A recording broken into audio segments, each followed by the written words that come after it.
go, I don't want that. When I go, I'm gone. That's it. Burn me up. I didn't take up no space before I got here. You know what I'm saying? Be in spirit praise. Good practice. Yeah, it's good practice. Good rehearsal. Good practice.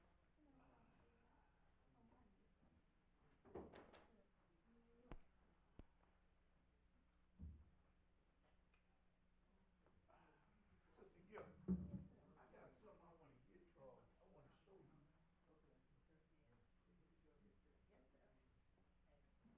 Do you have a picture?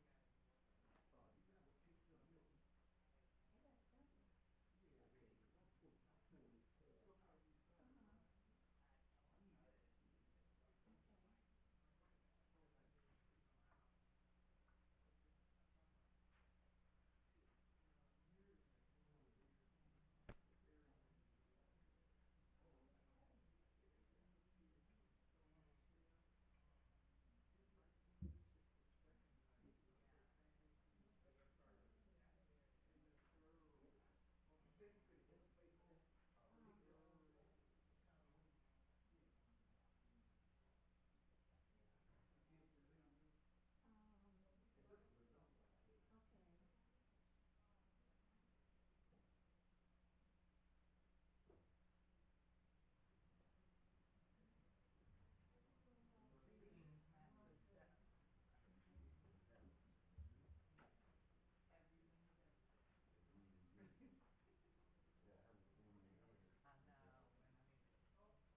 3 minutes to sort this out. You'll either have Nana deal or you'll have me. Okay.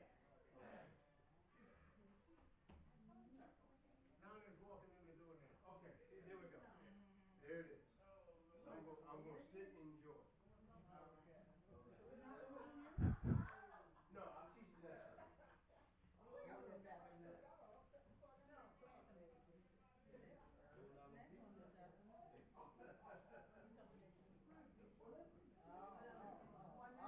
The book said, always be ready, right? That's so love having you. I'll follow instructions. I'm just saying this. I'm always ready. Yes, sir.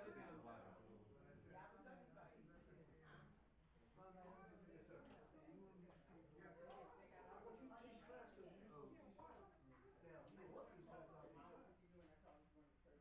I know you see your teacher, not me.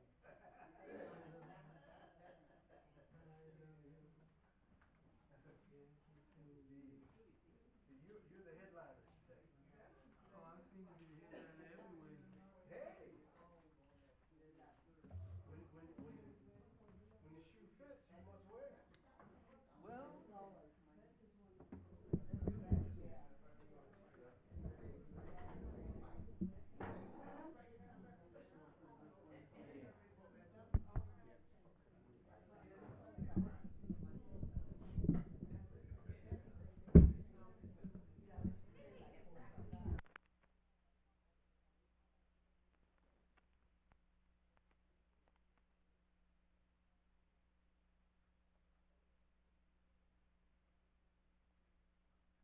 testing one. Okay.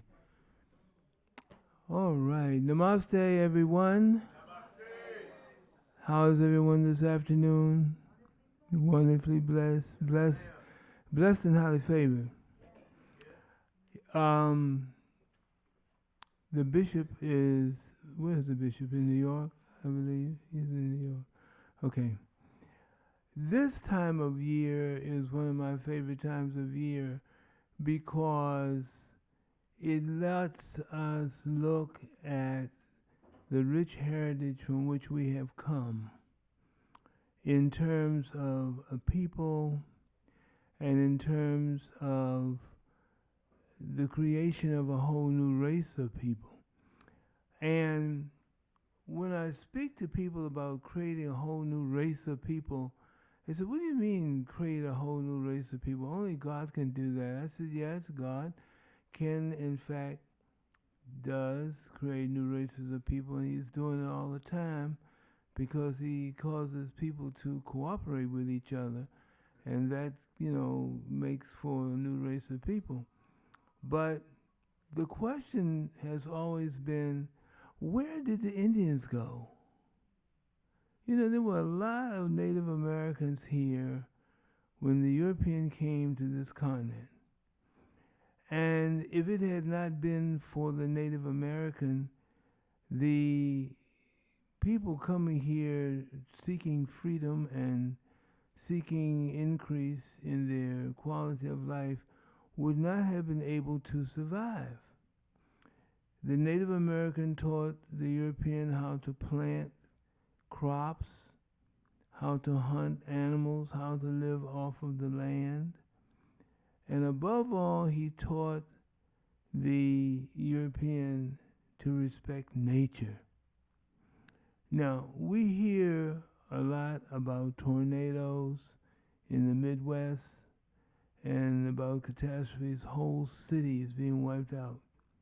Well, interestingly enough, if we do our homework, and there is a set of books called the Encyclopedia of the Native American, it chronicles the things that fall in the category of rich and wise information that the Native Americans shared with the European. One was not to transgress nature in its own environment. Now, the Native Americans told the European the land that is located like Missouri and Kansas and parts of Texas, whatever, He said, do not build a permanent structure on this land. The European thought the Native American was just being greedy and wanted to keep the land for themselves. And they said, well, why shouldn't we build houses on this land? The Native American says there is what we call a devil wind that comes often. And this devil wind will kill you. So they said, a devil wind gonna kill us? Said, yes. Said, it moves about and it comes when it wants to. And it kills who it pleases. This is why you cannot build permanent structures on this land. When the European says, you don't tell me what to do. You know, you all are Indians. So I tell you what to do. So they said, okay, you go ahead and build your cities, your towns. But when they are destroyed, remember what we told you. Well, sure enough, time went on. Europeans building their little villages, cities and stuff in the tornado belt. And next thing you know, the sky turns black and these things start reaching down like fingers out of the clouds, touching everything that it can find to destroy. Now, some people would look at that as a negative projection of nature. It was not. It was nature doing what she does, and that is obey God and do what God tells her to do. A lot of human beings have problems with the edicts and the things that God tells people to do and God tells nature to do because they're not used to being obedient. Obedience, the Bible says, is better than sacrifice, which means that there are many people who are hard-headed. And I know you've heard your elders say that before. You are such a hard-headed boy, or you are such a hard-headed girl. Why don't you listen to what I'm telling you? And they said, well, I don't want to, because that's not what I want to do. Understand something, my dear brothers and sisters. It's not what you want to do. It's what God wants you to do. We have a song in the traditional culture of our ancestors called Kosayambe. Kosayambe is a song that was sung by the griots or the jollies. These are the oral historians who keep the history of the people in the village. Like myself, I'm a dancing griot or a dancing jolly, and musical too. But it's perspective of understanding, of asking the question, what shall my life be? And the answer is D-D-O-D-O. Let's everyone say D-D-O, D-D-O-D-O. What God wills it to be, it will be. Many people think that they can do exactly as they please because they have money, they have position, they have all the trappings of success, but that doesn't mean that you can do any and everything you want. Because God is still, as my grandmother used to say, He's still on the throne and will be there for eternity. But Kosayambe says, Kosayambe yayao, Kosayambe yayao, Didi Suma, Kosayambe, Suma Sumani Sumani Ule, Kosayambe yayao. What God wills it to be, your life will be. Many people come to me and they say, why can't I get a handle on what I like to do? I said, maybe you're not doing it the right way. Oh, I'm doing it the right way because I know what I'm doing. I said, well, yeah, but you could always use a little help from God. I'm not into the God thing. You know, I heard somebody came to me the other day and said millennials are very difficult people to interest in church or in spirituality or in God. Well, when people come to me with that frame of mind, I tell them there will come a day in your life when you will be looking for God, and God will be right with you, but you are so busy trying to do what you think you should be doing that God can't talk to you. I can't go to church because I got to go to the nail parlor. I gotta get my hair done. I gotta go shopping. I gotta go out with my friends. If you stopped and thought about it, without God, none of that would be possible. Not one little iota. So the poor people in the Midwest who suffer because of the weather and because of calamity could have averted much long suffering by being what? Obedient. If you wanted to live on that land, you should have asked the Native American to show you how he does it. He moves his villages according to cycles in the weather, so that when the devil wind comes, they're gone. They don't hang around. They live on the land for the prescribed period of time, then they strike camp and they move somewhere else.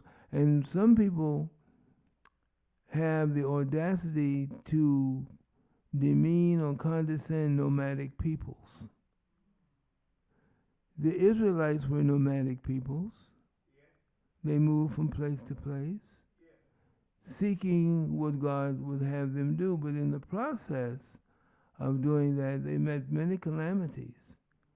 Many people who came to them to fool them and make them believe that they were the true gods and that they had the answers to the universe.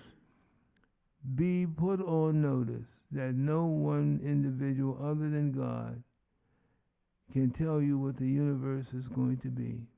Not even Donald Trump. And you can tell people's upbringing by the things they do and the things they say. It's always got to be about quality in terms of your interaction with other people so that you will get quality back. It's called karma. What goes around comes around. And the children ask me all the time, they say, Baba Melvin, why do you talk to us the way you do about all these things in life? I said, because in a minute, y'all going to be on the bricks. I said, you see them bricks outside, down there on the sidewalk? I said, in about 2 years, y'all going to be on the bricks. What does that mean? I said, you're going to have to buy your own food, pay your own rent, buy your own clothes, your own shoes. You have to do everything for yourself, so you're going to be on the bricks. And then what will happen? I said, and if you're not ready, you're going to be on the bricks.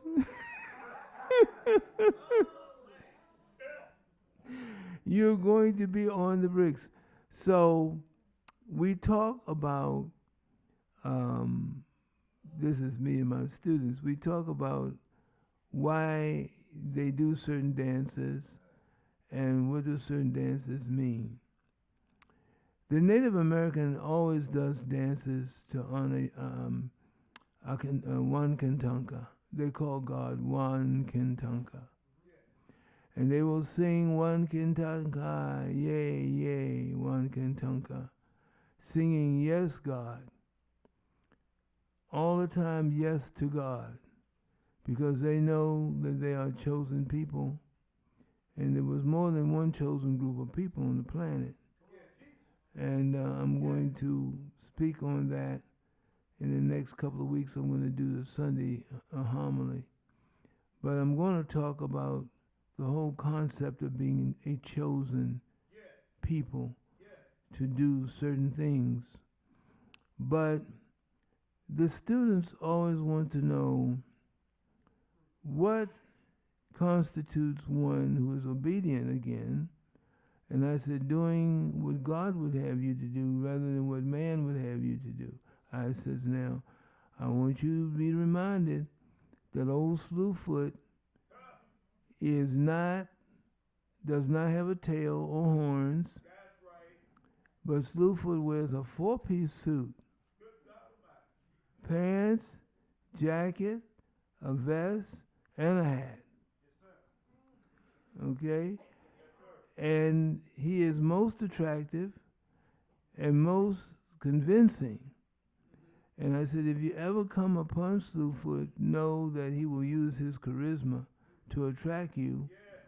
And when you determine that it is, in fact, old Slewfoot, you better run as fast as you can run. Because he has tricks that you have yet to be seen to get you. Some people say, well, the devil will never get me. And I'm too sharp for the devil. I said, really? I said, well, don't be so sharp that you cut your own throat. But somebody asked the question, why are people of color, meaning African Americans and Africans, always late? They want to know why we're always late. I asked an elder in Ghana, in a fetish village once, why are we always late? He says, well, this is how it goes. He says, evil is very impatient. He says, when you designate the hour to arrive, evil will meet you there and compromise you. He says, but if you don't show up on time, it will leave. You ever see people in an evil state of mind? They pace back and forth.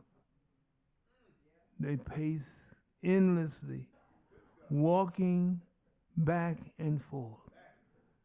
Impatient. Don't want to talk to you about nothing except what they are trying to do. Impatient, which means that you can tell usually from observing people's body language what they might be up to. Because people wear their spirits on their sleeve and it walks in front of them. And we've been admonished to understand that your spirit will not lie for you. It will tell people who you are.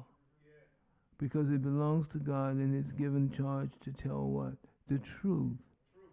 Not the makeup and the lipstick and the contacts and, all the other stuff that people put on to try to make people think they are somebody else. And you walk up to them and it says, I know who's in there. They say, look, get away from me. Because you're going to reveal me and I don't want people to know it's me. They said, they already know. It's just like on a TV show, they had, I forget the name of the show, Kung Fu, I think it was called. The blind Kung Fu master was approached by a young boy, and the young boy made all kinds of noises and whatever, trying to frighten him. He says, I'm not frightened. The boy says, why aren't you frightened? He said, because you have the spirit of a young boy trying to fool an old man. And he said, it's not working. He said, I can tell that you're a young boy and that I'm not a monster. So it's a feeling, and I'm sure most of you have experienced it, that you come in the presence of someone and it's very calming, and you'll find that people who are of goodness, they have incense burning usually. The environment is bright and inviting, etc. You don't find people with their face all screwed up and short-tempered. You can tell by the way people talk to you. Even when you go in a store, you can determine whether you want to buy from that store or not because of the way people treat you. If they're too busy to talk to you and give you what you want because they're on the phone with their boo. On the phone with their boo now, they're supposed to be working. And you're paying their salary, but they can't talk to you because they're talking to their boo. And of course, boo don't have a job. So that's why boo can talk on the phone all day, because boo don't have a job. But anyway, you can usually tell whether you want to buy from a given store or a given person or whatever. And remember, if people talk too fast, they're trying to hide something. They're always. Do you know people that talk fast all the time? And many of them speak mumble. Anybody here speak mumble? You know what mumble is. You know, they come in the door. How you doing? You see Jimmy today? You know, I was down Sheila's the other day, and I saw Barbara. You know, yeah, and Jimmy, he bought a scruck. A what? A scruck. Not a truck, a scruck. Can't say truck. But anyway, or afford it, that's right. But anyway, back to the Native Americans. So the Native people taught the pilgrims in particular, and I might add that Thanksgiving wasn't as grand and glorious back in the day as it is today. It has had many comeuppance, but the Indians did show the European how to live on this land and how to respect it. They always came together in a circle around a large drum, and they all played the drum together. People said, don't you think that would be difficult? You say, no. Because when people are of like mind, nothing is impossible. And I think I've mentioned here before how the pyramids were built. That's right. I mentioned it. People said, well, how did they build the pyramid? Because they didn't have cranes and helicopters and stuff to help. They did it with sound. 10,000 men all humming in tune to move boulders, and they used block and tackle and all that, yeah. But it was mostly aided by the voices of thousands of people at one time. If you take a glass and put it on a table and put water in it, if you do any kind of vibration, musical, or even your voice, or an appliance in your home that's making a noise, you can see it in the liquid, the sound waves. And that's how we know that they used sound to create the things that we see as monumental. Of course, the European will not give that credibility because they don't believe that sound can do that. If you live on a major thoroughfare, anybody here live on a major street where traffic goes all day, every day, big trucks and whatever, your windows get loose. The dust and the soot is unbelievable. Some people, the window panes fall out because of the vibrations from the trucks and the traffic. So they've built condos over top of freeways, like down here on 6th Street. And people have bought the condos, but they don't know that they're going to have a constant hum of traffic under them, and soot and dirt and vibrations. That wasn't really supposed to be part of the deal, but that's the way nature works. Nature has to do her job. So we have Thanksgiving coming, and we're all looking forward to it. But in addition to the food, and of course verbally saying thank you, we must also look at our actions in terms of how we see each other and how we see our brothers and sisters who some are challenged, others going through, how we see them. It's interesting how one act of kindness can spark a ton of goodness. This holiday season, I'm going to give all my friends an orange a big, juicy orange, you know those, what do they call them? Navel oranges. Oranges are symbols of friendship. And instead of running up and down the mall, pulling out hair and money that I don't have, I'm going to give everyone a big navel orange.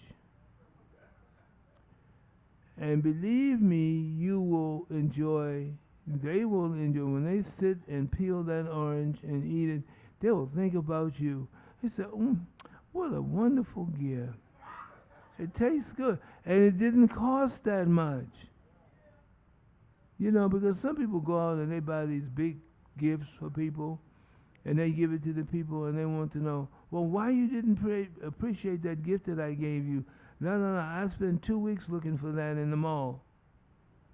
All they had to do is turn to God and nature, and let God and nature tell you what to do. And don't think people will think you're cheap. You know, who cares whether people think you're cheap or not? That's your business. A long time ago, I used to wrap my holiday gifts in the funny papers. Yes, and take the funny papers and some ribbon and wrap the gifts. I make gifts with my hands. This is pre-Kwanzaa now. This is pre-Kwanzaa. I was doing this before Kwanzaa came out. Making cakes for people, making puddings, finding things that they were popping their mouth to eat that were just so delicious, and only putting 1 or 2 of them in there and make them say, I want more. I want more of this. But it's so many simple things that we neglect to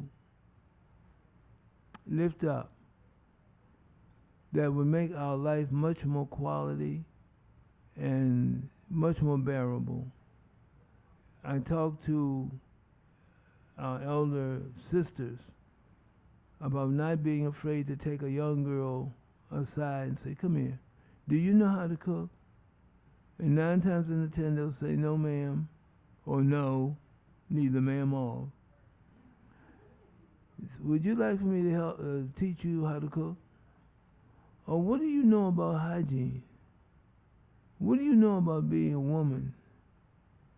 What do you know about all the things that your grandparents told you and taught you? A lot of young girls and boys have no idea of what you're talking about. They have the wrong names for body parts and usages, of course.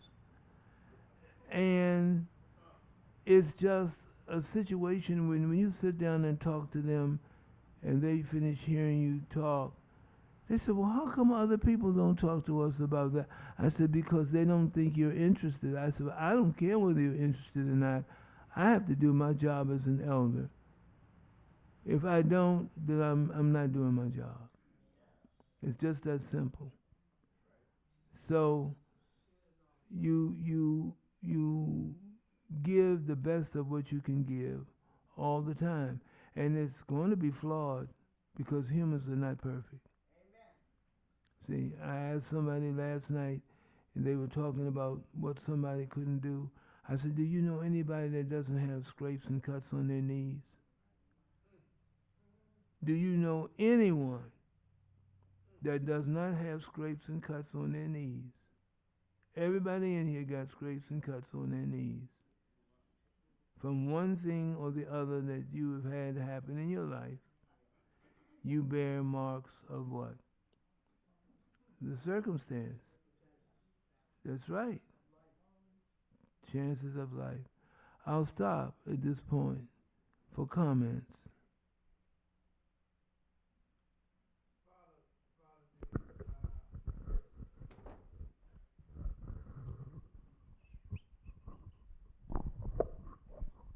It is very interesting that you will talk. It's very interesting that you would talk about the young people and their custom and our tradition. And we as elders, yes, we have the responsibility. But the parents bear more of that responsibility. Yes.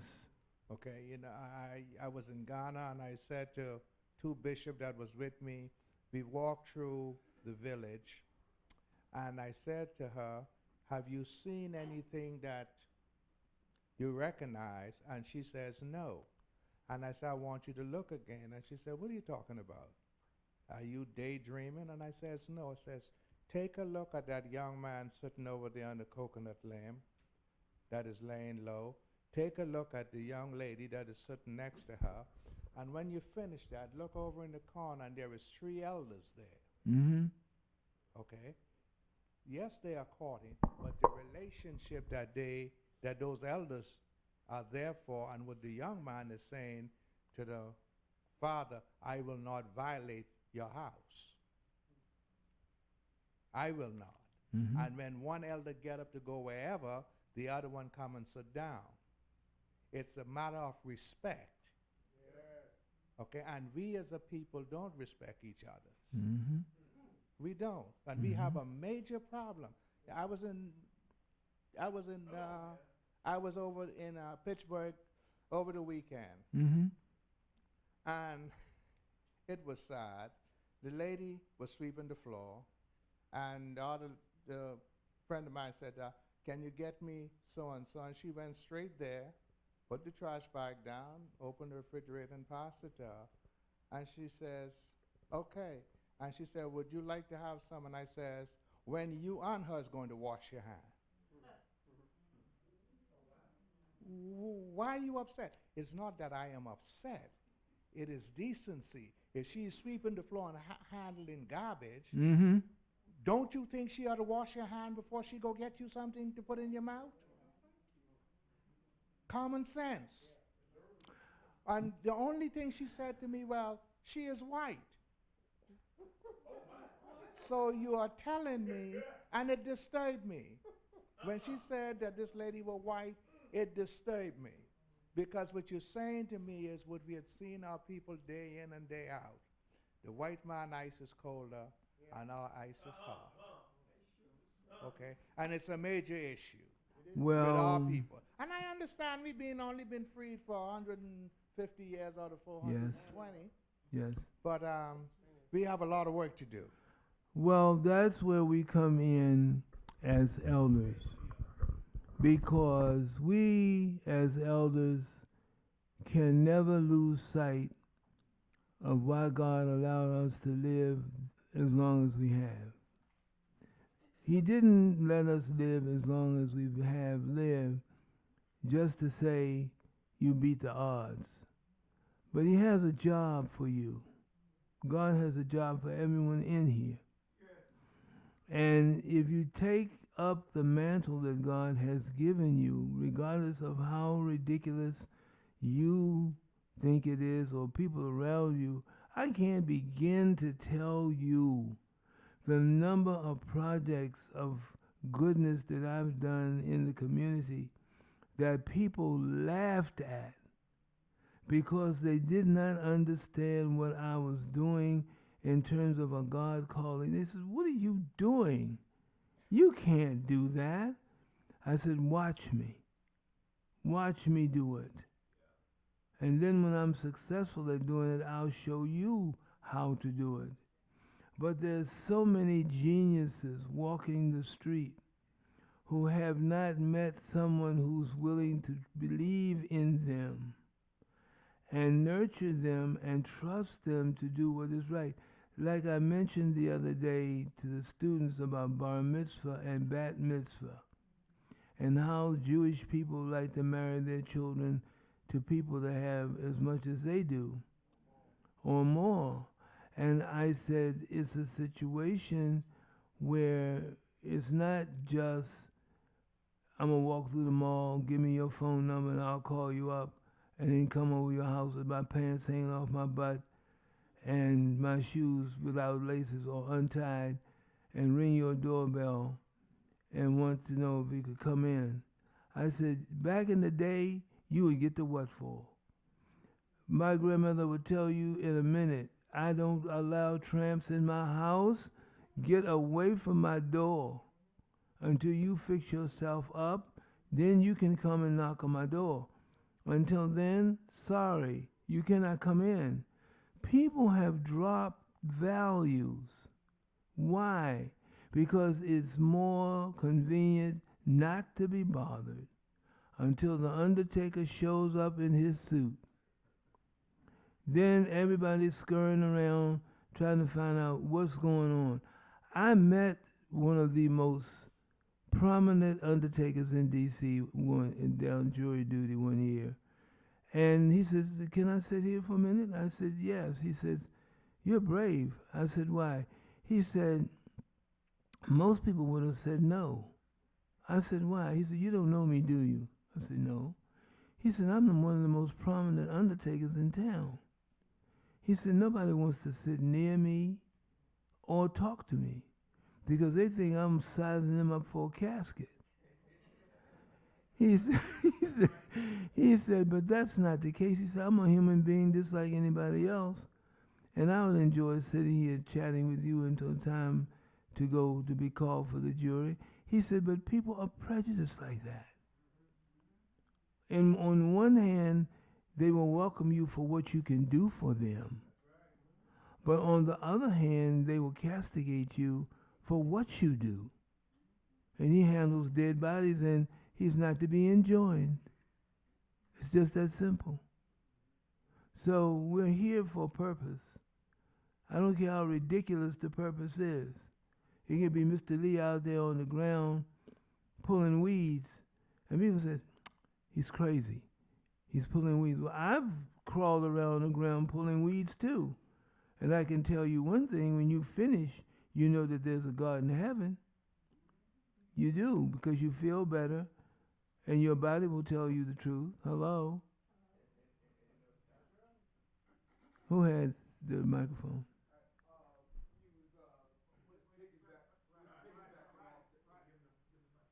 Piggybacking off that circle, you know, back in the 80s, you know, we didn't pay attention to the youngins when they gathered around in a circle, and one was in that circle. Mm-hmm.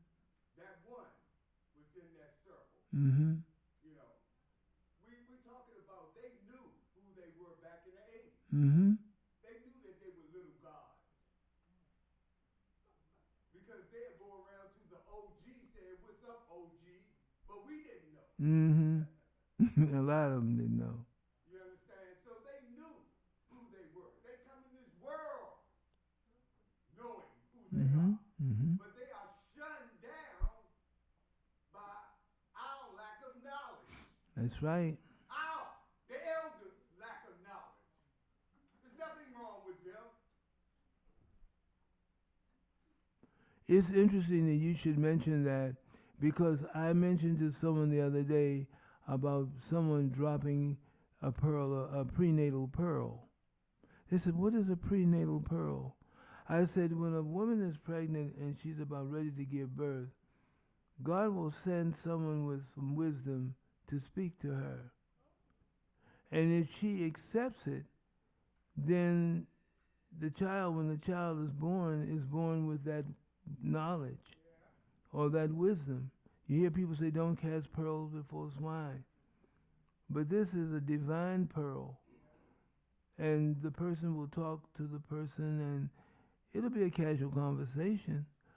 But what is said in that conversation affects the fetus. And this is how you get genius children and genius adults in some instances. But the fact is that the Spirit is always what? Working. Always around, always working. And if you tune your ears right, you can hear this. You know, many of you had premonitions or desires to do things that you said, oh, if I do that, they'll think I'm crazy. Who cares? You'll be working for God, not man. Yes. So you go ahead and do what God tells you to do. And let the chips fall where they may. Yes, who had that microphone? Russell. It's Brother Wright to the family. I want to talk on, I want to make a comment on what you were speaking on earlier about being chosen. Yes. I think I shared this with the Bible study class one time before, Mm-hmm. that we are chosen before we get here. You know, each one of us are chosen before we even get here. True. You know, you got to be an awesome being just to make it into this world, because you come into this world with with countless other beings, and you fight through all of that to get to that egg and that ovary. Now, I don't know if anybody can understand what I mean by that. You putting up a fight to get to somewhere long before you even get onto the turf. Mm-hmm. Now, if you could use that, if you had that same energy in the womb, Lord have mercy. We can't have that same energy out here while we in existence. You know, each one of us have been chosen distinctly for a purpose on this earth. Something special. Something special. Each one of us is great. Have the ability, have the capability and the space to be great. It's our choices. It's our choices. Our choices. He gave us free will. And the choices that we make to do each thing according to his will. Mm-hmm. According to the will of God. That's one of the reasons why we might have been out of physical bondage, but we still enslaved. Because of what, as a man thinketh, he does. And so, you know, when a man can keep telling you or keep on thinking for you through his politics, through his religion, and everything else, and you don't think for yourself, not using common sense and the reality that you're in, it's up to us as individuals to take each one of our families, guide it properly with, you know, of course, us being the help to God. We got it backwards. We talking about God being a help to us. We are being a help to God. We're supposed to be God's manifestation. So, you know, the things that we supposed to be here doing, or the things that we are here doing, like you said, we're here doing things for man. That's why the world is in turmoil. That's why the world is in turmoil. That's why we are still mentally enslaved. Yep. We're still mentally, emotionally, psychologically enslaved. And we won't come away from it until we understand that spirit. We got a job to do. Mother Mary. Each one of us in this church, God brought us here for a reason. Yep. And if, when you're born, God already knows what he has in store for you to do. That's right. Even though you have relatives, even though your grandmothers, grandfathers, all of them, if my grandfather knew that I'd be here today, he has no idea. I had no idea that and I'm sure a lot of us, we still have not reached where God intended for us to reach. That's right. Because my thing is, I try and try, but you're not going to leave here until you finish what he put you here for. And my father and my grandmother, they would never know or think that I would know about Africa, about the black people.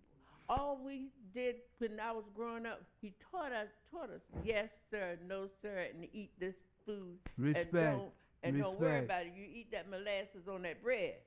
But if my mother, my father, they would have never thought that I could reach where I have reached, and God has even more in here for each one of us. And look at him. Yes, ma'am. I can talk about him because he has grown. I've seen him grow. He's got a long ways to go yet. Sure. So I think I'm sorry.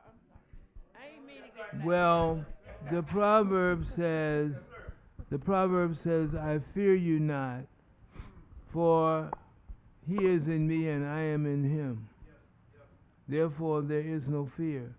And you know there is no fear when you're confronted with negative people, in negative situations, and you don't quake. You stand your ground. People said, you know, I would have busted her in her face, or I would have done this to him. You said, no, I have no reason to fear, because the Spirit of God is within me, and I am in the Spirit of God. It's just that simple. Yes, sir, I'm Brother Russell. I have one question for you. There is a problem with our young generation. We have no young generation in our churches anymore. Mm-hmm. There's a problem with our elderlies who are not teaching our young generation. If they were, our young generation should be coming up. We should have young people in this church, teenagers. Why is that not so? Have we gave up on our young people? Where are they? They are not in our churches no more. Can anybody answer that for me? Well, you have to make people feel welcome. Thank you. You have to make people feel welcome in your space. And it's not a matter of capitulating downward. It's a matter of capitulating upward, which means that we who are elders must show sacrifice of one thing or the other to show the right thing to do. A lot of people conscript themselves and conform themselves to this world. This world.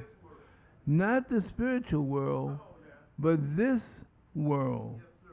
And interestingly enough, young people and their spirits are intelligent enough to know when something is good and that they should have it.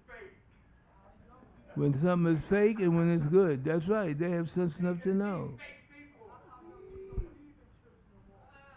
No, now. Okay, was go gonna ahead, say- Ms. Johnson.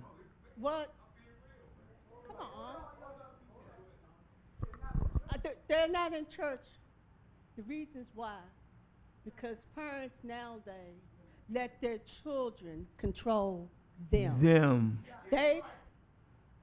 My mother didn't ask me if I wanted to come to church. All right. I know on Sunday morning I was getting up, getting dressed, and I'm going to church. That's right. If I said I was sick all day long. Because I didn't go to church. I wasn't going to be able to do anything else. That's There was right. no question. I can remember a lady that was in the church. She used to come every Sunday. Mm-hmm. And I was talking to her. She said, I wish my sons would come to church. I'm thinking that these are grown men. Right. You know, they had made decisions. I said, well, how old are your sons? 13, 11, and 9. I said, 13, 11, and 9? You're telling me that you wish your kids would come to church? I've been coming to church, yes, from day one, every Sunday. Mm-hmm. My mother had 8 kids. We would be sitting there on the road, right here for all of us, right beside her. That's right. You know, I hear people say, well, it's too long for church, whatever. It wasn't too long. We sit right here. They can do everything else. That's right. Those cartoons on Saturday morning. Hello. Father Anderson.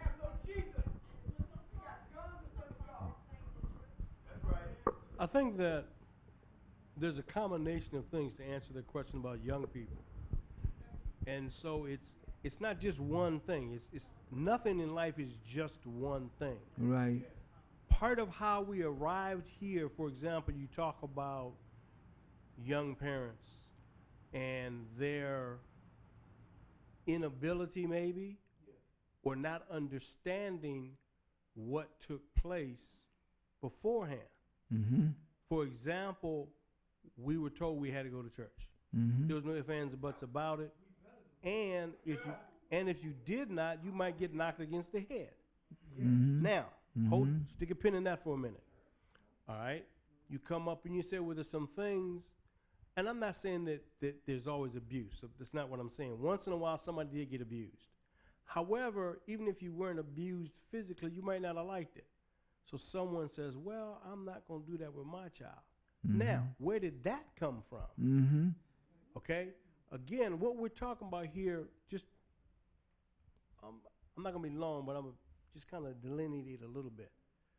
When we talk about the world, the scripture tells us, and many scriptures tell us, that the world in this present moment belongs to the evil one. He still has his reign of dominion.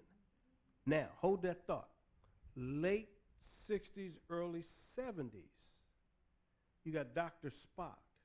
You have all these other psychologists telling you, don't hurt your children's ego. Don't speak to them that way. You lower their self-esteem. I'm not even talking about that yet. You can't speak to them that, man. You're psychologically damaging them. And so guess what? Now, while that's being said, Massa let a couple of us make a couple of dollars. And so now we leave 13th and Q Street, Northeast. We leave Morris Road. We leave Benning Road. We leave all of these places that nurtured us. Everybody in this room is of an age in which your neighbors corrected you. If you were in another neighborhood, I remember an occasion, I grew up on Kansas Avenue. I was over on Benning Road riding my bike, and I threw a bottle down. Lady said, young man, come here. I stopped my bike. Yes, ma'am. Came. She handed me a broom and a dustpan. Where I'm going with this is at one point in time, we were a community, and we lived in multi-generational houses. So we didn't have a daycare issue because grandpa, grandma, auntie, uncle, somebody was there to take care of the younger. That's right. Okay? The community was a community. Didn't matter where you came from, but we began to fall into the psychological oppression and slavery that Brother Rodney and a few other folk have mentioned. Okay? So what happens is when you have that culmination of darts being thrown at you, it's worse than an atomic bomb. Because the atomic bomb just blew everything up. But if you got those darts separate. So now we say, where are the young people? Also, truth be told, some young folk look at the behavior. You spend 2 hours in church, then you go home, and you go back for a couple more hours. Or if you're in a Roman, I'm not picking on anyone's faith expression, but what I am saying is that young folks don't see the behavior mirrored that the scripture suggests you're supposed to do. That's right. So what happens is young folk in each generation, the old folks used to say wiser but weaker. Well, I can't say that they don't see an example of. It's a religious cartoon. They do. It's a religious cartoon. But sure. But the issue is, but I hear you. They don't have to be in the. They already know where God is. Yeah, They know God. It's not in the building. Right. They know that. Religious cartoon. I'm right there. So what I'm saying is, I'm not saying that anyone's in error in their thought process. Right. I'm just saying connect the dots. Yep. I'm also saying that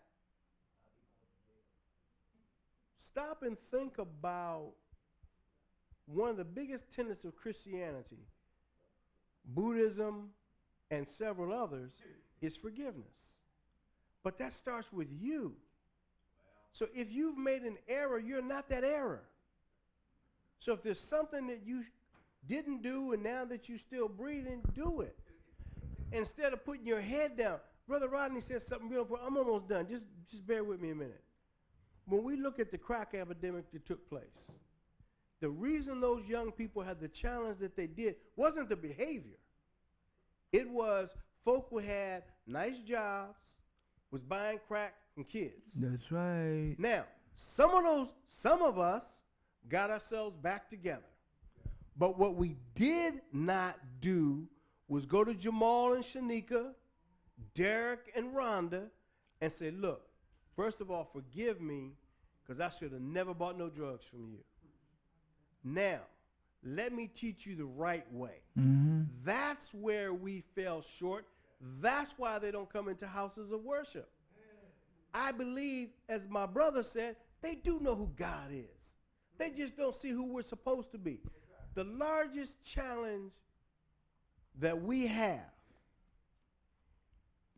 is in identity. Mm-hmm. I don't care what, if you really tease it all out, I don't care what expression it is. Definition. It is to tell us that, in fact, we are little gods. We are God's physical manifestation. You want more God? Be God. That's right. That's it. Then you. That's it. You gotta show them. You gotta show them.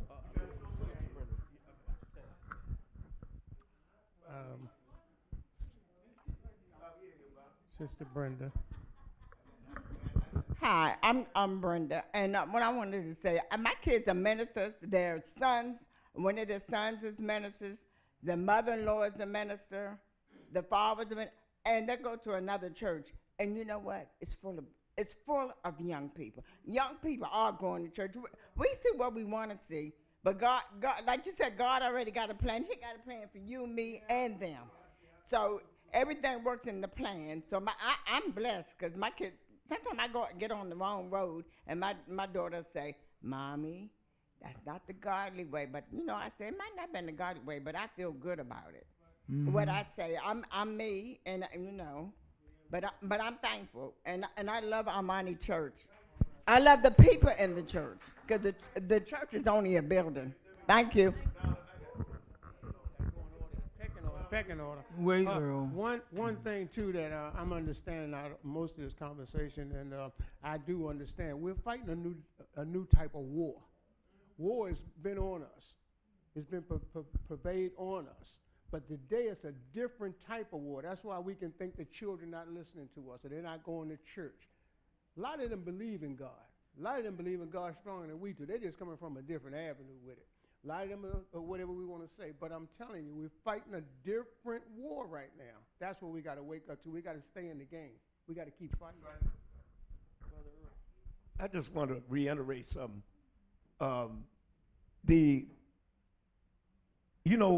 What everybody's been saying in here. I try my best to make sure at least my family members, my children, my family members, everybody that I'm close to, my church family, they see God in me.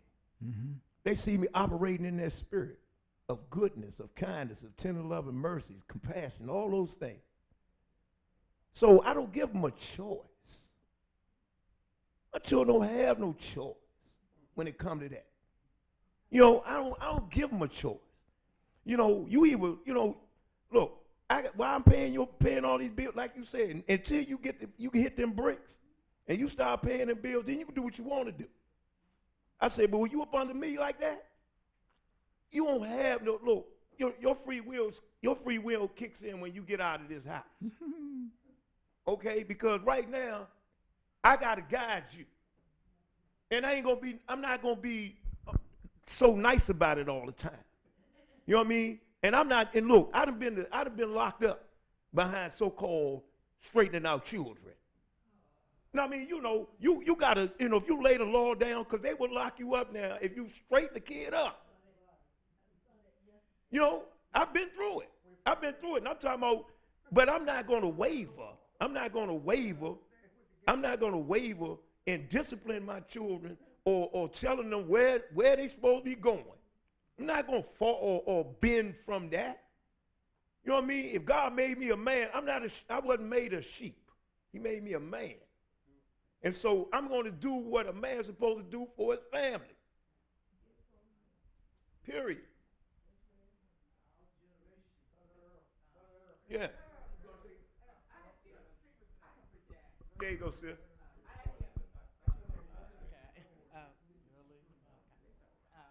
Well, I know I'm not a member of this church, but I've been coming with my friend Shep. Baba Melvin, want to give you praise.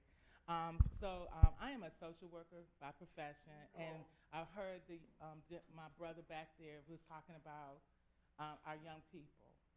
And in my 15 years working in the school system, I had a passion for our boys.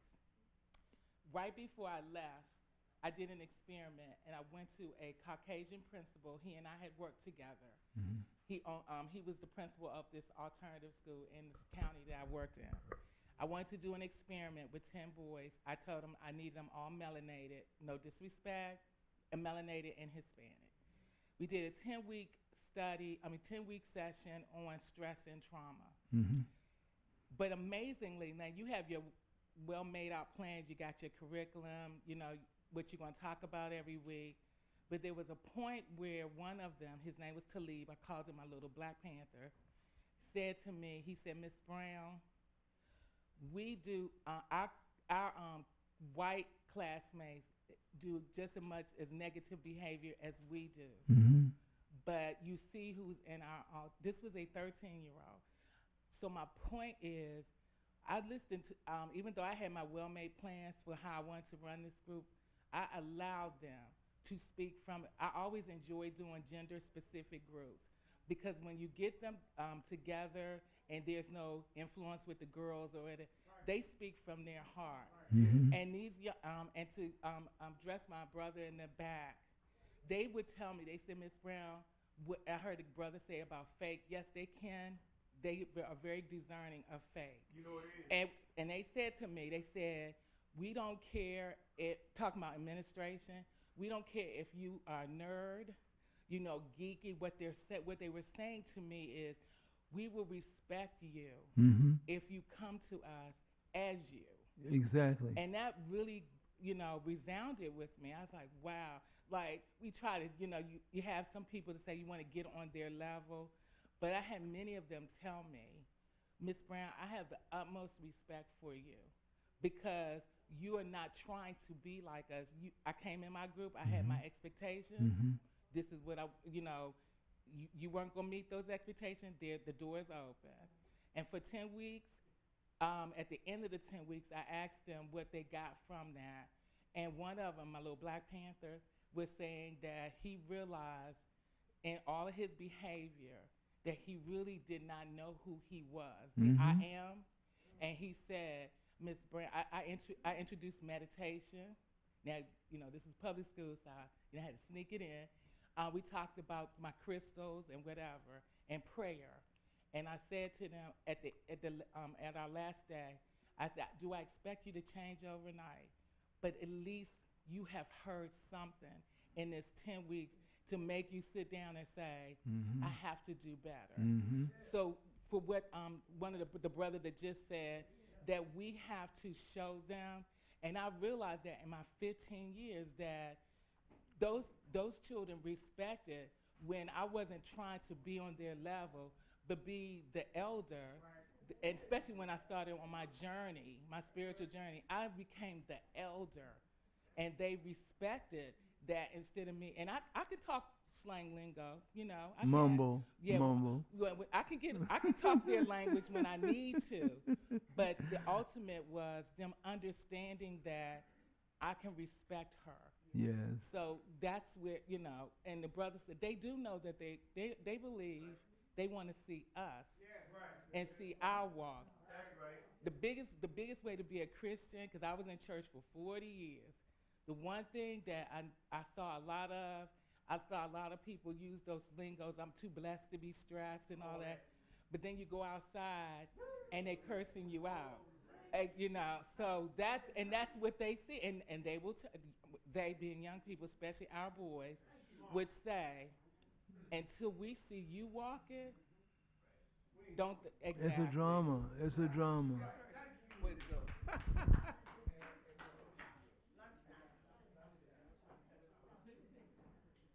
One more. One more. All right, Doc. You know, I have the privilege of working with some inmates that are coming out, and they come to class at Catholic University. And I'm one of the instructors. And the thing that blew my mind, I watched 3 professors tell them, you know, what they need to do from what they don't need to do. And they asked the professor, what in it for me? What are you giving me? And he didn't know how to answer. So I said, well, I'll answer that for you. And he says, okay, Doc, what you going to give me? I said, let me ask you one question. What you did put you here. I'm offering you something to get you out of here. Now, you have a very good skill. You have a very good skill. You know how to cut that cocaine, crack, do everything else to make a profit, which is illegal. Let's reverse that. Let's reverse it, and let's make it for profit, but we do it the right way. And he looked at me, and the minister said to him, well, when you come into church, and he looked at the minister and he said, why should we come to church? Why? He said, because we in the street or in prison has a code we live with. We respect each other. We do to each other the way we expect them to do to us. And if they don't, we get rid of them. But we come to church, and you all preaching and shouting, and before you get out the door in the parking lot, you want to raise hell with me because I cut across you coming out. Mm-hmm. What is this about? Why I want to get there? I'm better off here. A lot of young people don't want to buy into the drama. Every Sunday there's a drama. It's a religious drama. What do you get out of the dramatala? People said, what? I said, dramatala. What is dramatala? I said, it's drama with a la on the end. That makes it very what? Volatile. Exactly. So, again, as you said, being real with young people and being real with adults. I mean, you can come into a church full of elders, and the elders in the church know who the la-la person is, and they're busier than a bee, and they're all over the place. You ask them about the Bible and about tenets of spirituality. Oh, I don't deal with that. But, you know, let me tell you this. You know, so and so and so and so and so. You understand what I'm saying? Okay, I think the time is up. We have a prayer, bless the food, and we can perhaps have some refreshment. Can we bow our heads for a moment, please? Dear Mother, Father God, we thank you for the opportunity to come together one more time in an effort to understand your word. We thank you for our lives. We thank you for this beautiful day. We thank you for the opportunity to come together. Bless this food that we are about to receive for the nourishment of our bodies. In the name of Jesus Christ and our ancestors' sake, amen. Thank you for coming. I didn't know I was on today, but